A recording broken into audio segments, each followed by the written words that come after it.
Pero tingin ko talo 'to sa Philippines at that price. Siguro maco-capture mo lang na market diyan, mga enthusiast.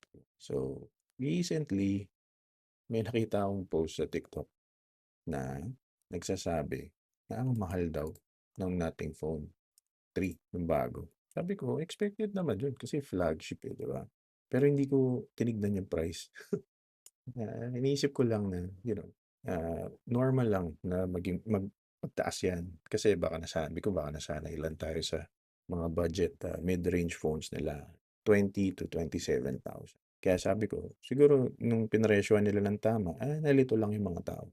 Pero nung nakita ko yung official price, parang medyo mataas nga.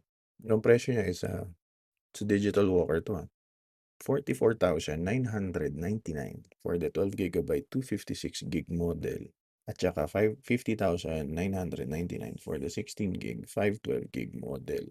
Ang mahal, napakamahal niya. So, para sa hindi nakakaalam kung ano ang Nothing Phone 3, ito yung specs niya. So, 6.67 inch AMOLED display.